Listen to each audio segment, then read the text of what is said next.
Stop being an option 10 Stoic rules that will make you a priority. Are you tired of feeling like you're always the second choice? Does it seem like your life revolves around others while your own happiness takes a back seat? I know that feeling all too well, and I can assure you the pain of not being prioritized has a solution. But prepare yourself, because what I'm about to reveal might just turn your world upside down. This isn't about playing games, it's about a deep dive into self-sufficiency and independence, using the wisdom of the Stoics in a way you've never imagined. It's time to stop being too available and having your worth underestimated. If you're ready to attract the respect and admiration you deserve, and finally become a priority to yourself and others, then stick with me. You're just one step away from discovering how mystery, assertive communication, and emotional balance can transform your life. Don't reveal everything, become mysterious. How about playing the good strategist and not showing all your cards right away? Maintaining a certain mystery about who you are and what you do in life is a clever trick. Think about it, nobody reads an exciting book if the ending is revealed in the very first chapter, right? Revealing your life little by little, like someone telling a good story, makes others incredibly curious and finds your presence much more intriguing, almost like a puzzle they want to solve. This insight into being more reserved doesn't mean you need to become a hermit.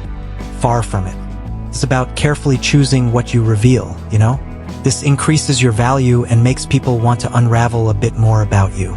It's like a good movie that leaves us wondering what will happen next. If you're someone who lays out their entire biography on the table in the first conversation, try keeping some cards up your sleeve. Believe me, the game becomes much more interesting. Create the fear of losing you. Look, for people to give you the value you deserve, it's crucial to cultivate your independence and self-sufficiency.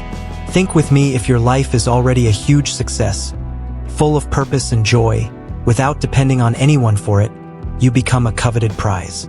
You're like that rare piece everyone wants in their collection. When people realize that your own happiness isn't tied to their presence, they tend to work much harder to keep you around, because they know that losing you would mean losing something truly valuable. This mindset that your life is complete on its own is a true superpower. It's not about being selfish, but about being sure of your self-esteem and knowing that you are enough for yourself. When you demonstrate this self-sufficiency, people notice your glow and want to be a part of it. They realize they aren't doing you a favor by being with you, but rather gaining from your presence. As they say, the fish is only good when it's swimming. Keep moving, growing, and show that your independence is non-negotiable. Create your own happiness. You know, the truth is that your own happiness has to come from within. Forget the idea that joy depends on someone else validating you or being in a relationship to feel complete. When you base yourself on your own self-confidence, on satisfaction with who you are, and on your independence, you become a magnet. You're like a sun that shines on its own, naturally attracting everything around it.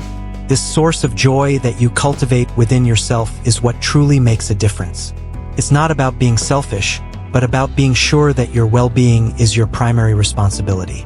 Have you noticed how good we feel around people who exude self-happiness and aren't desperate for approval? They shine.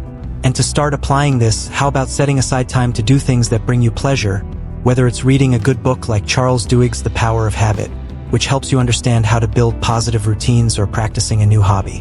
Prioritize what makes you feel good and watch your self-esteem flourish. Be valuable and allow them to invest in you.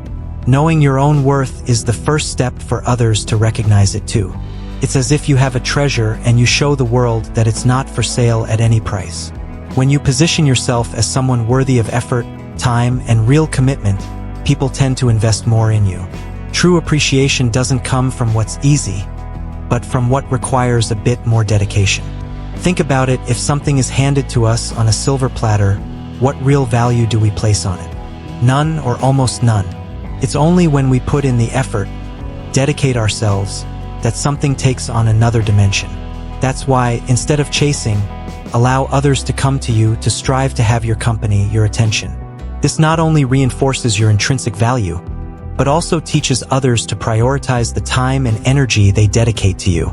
Start saying no to what doesn't add to you and yes to what elevates you. Don't make them the center of your life. Listen up, it's fundamental that you maintain your independence, your dreams, your ambitions, and everything that makes you who you are. Your life should not, under any circumstances, revolve around another person.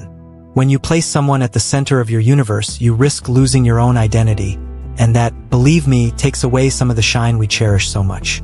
Maintaining your individuality not only does you good, but also keeps the interest and admiration for your self-sufficiency high. Imagine you are an entire galaxy with stars, planets, and a particular universe of interests. If you give all of that up to orbit only one celestial body, the gravity of your own life diminishes.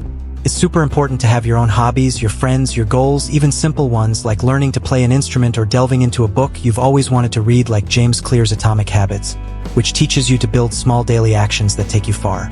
This keeps you interesting and shows that your priority is yourself.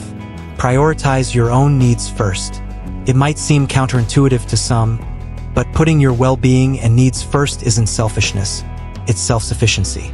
Think of it this way: if you're not well, how can you be 100 for others?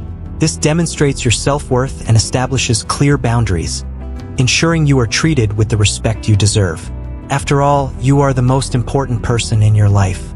This prioritization of your needs is an act of self-esteem. It's like recharging your batteries before trying to power up others' devices. For example, if you're exhausted after a tough work week, it's perfectly fine to say no to a social engagement and use that time to rest or do something that energizes you. Could be meditating, listening to an inspiring podcast like those from TED Talks, which always bring ideas that make you think, or simply having a moment of silence. When you take care of yourself, you become stronger and, ironically, more capable of relating healthily with others. Don't always be available. We tend to think that always being around is a way to show affection, right? But the truth is, valuing your time and not constantly being at others' disposal is one of the secrets to being more appreciated. Think with me, what's too easy to get, we end up not valuing as much, right? Your occasional unavailability, that is, when you can't immediately respond to a call, increases the perception of your value and makes others cherish the time they spend with you much more.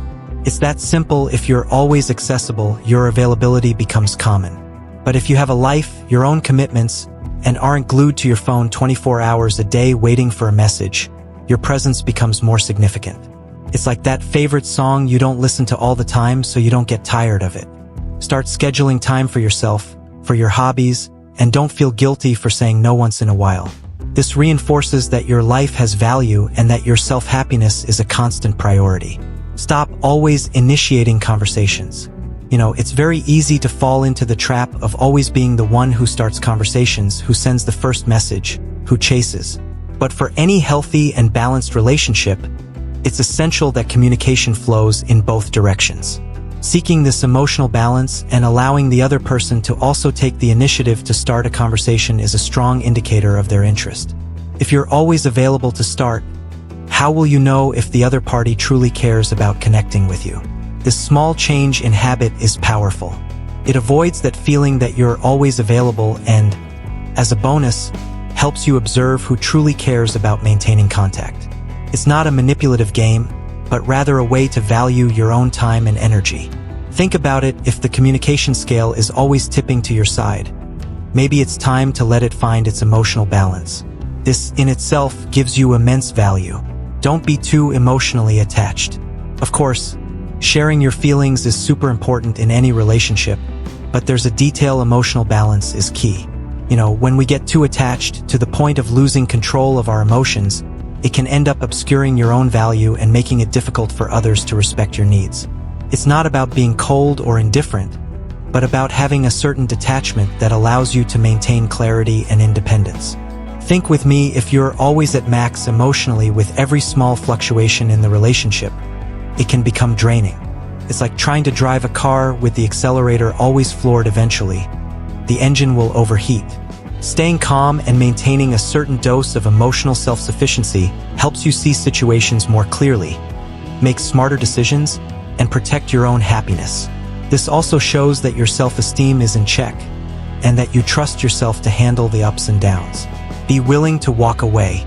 This is perhaps the most difficult of all, but it is crucial, having the courage to walk away from relationships that don't value you. Setting clear boundaries and being willing to leave, if necessary, reinforces your self-respect in a way that few things can. It's an act of self-sufficiency that can make the other person finally recognize your worth and the mystery that surrounds you. It's not a threat, but rather a demonstration that you have self-esteem and that your self-happiness is non-negotiable. This attitude of not being afraid to lose someone shows that you put yourself first and that your priority is your well-being. Think of great leaders, as in Napoleon Hill's books, they don't sit around waiting for others' approval, right? They act. And acting, in this case, can be stepping away from a scenario that devalues you. By doing so, you not only protect yourself, but you can also, paradoxically, make the other person realize how much they miss you and the true value of your availability. We've reached the end of our journey, but the true transformation is just beginning. Remember, being a priority isn't a trick, but a philosophy of life that invites you to cultivate your self-sufficiency, to value your own happiness, and to understand your invaluable worth. Reflect on each point we discussed. Have you maintained a certain mystery about yourself? Have you demonstrated your independence and autonomy? And most importantly, have you prioritized yourself above all else? Applying these Stoic rules in your daily life is the path to emotional balance and unshakable self-esteem. Don't wait for others' validation, build your own. Start small, perhaps by better managing your availability or practicing more assertive communication, allowing the other person to also take the initiative. What's the first step you're going to take today to stop being an option and become the priority you deserve to be? If you like these insights and want to continue on this journey of growth, subscribe to the channel and activate notifications so you don't miss the next content that will help you master the art of living a full life with much more value.